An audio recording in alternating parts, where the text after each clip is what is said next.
Hey everyone, I usually focus my videos on commercial real estate demand drivers, and that's with good reason.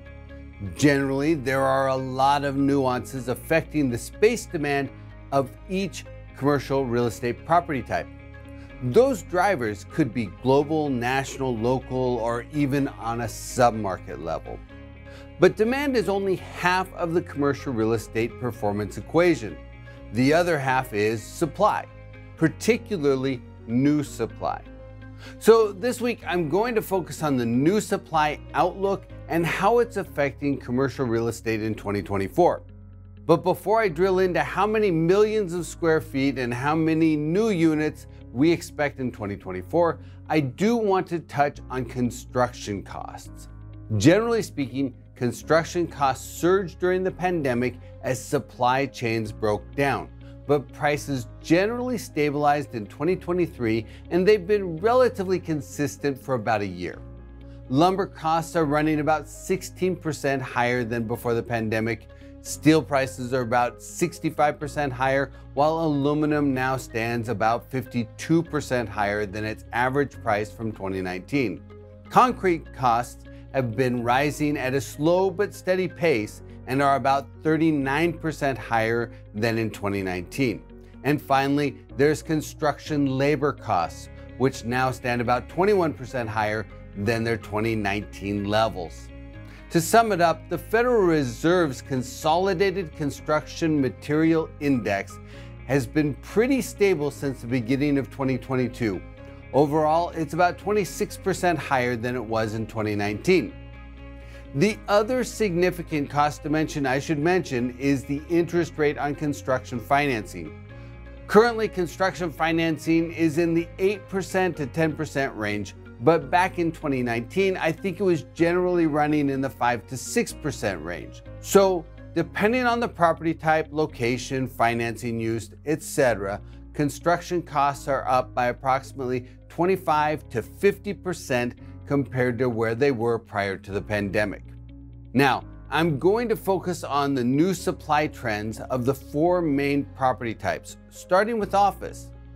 We're expecting about 67 million square feet of new office to come online in 2024, which seems like a lot considering that office vacancy rates are forecast to reach an all-time high 17.8%. But construction is roughly half the level we saw in the early 2000s, and I think the majority of the pipeline is built to suit, mostly in the suburban areas. Another property type with a thin construction pipeline is retail. We're forecasting about 40 million square feet to come online in 2024. That's about 75% below the construction pace of the early 2000s, and about 70% of the expected completions will be single-tenant retail properties. Retail construction has been down significantly since the global financial crisis, and that's part of why the retail sector is outperforming with a forecast vacancy rate of 4.8% in 2024.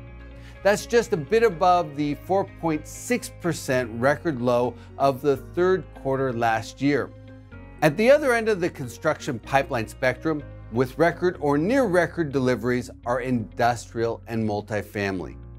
We anticipate the completion of about 360 million square feet of industrial space in 2024, which is coming off the addition of about 400 million square feet in both 2022 and in 2023.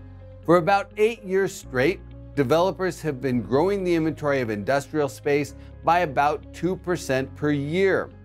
Industrial vacancy rates increased by a significant 170 basis points in 2023, and we expect the vacancy rate to rise by another 80 basis points to 6.1% in 2024, about on par with where we were at the end of 2014. Now, apartment construction is expected to set a new record in 2024 with the addition of 480,000 new units, an inventory increase of about 2.5%.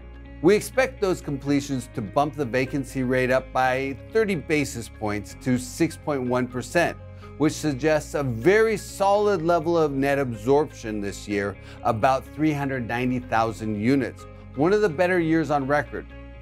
But here's the thing.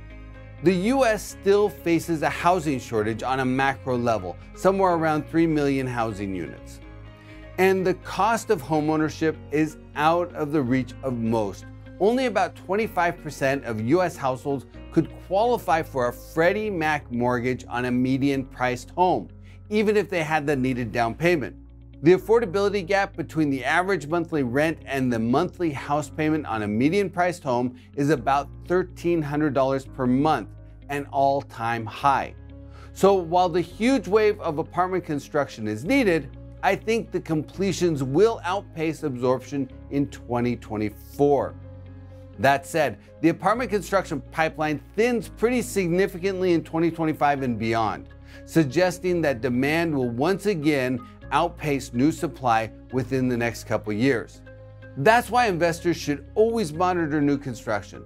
New supply can radically shift the market equilibrium and dramatically impact the performance of existing assets.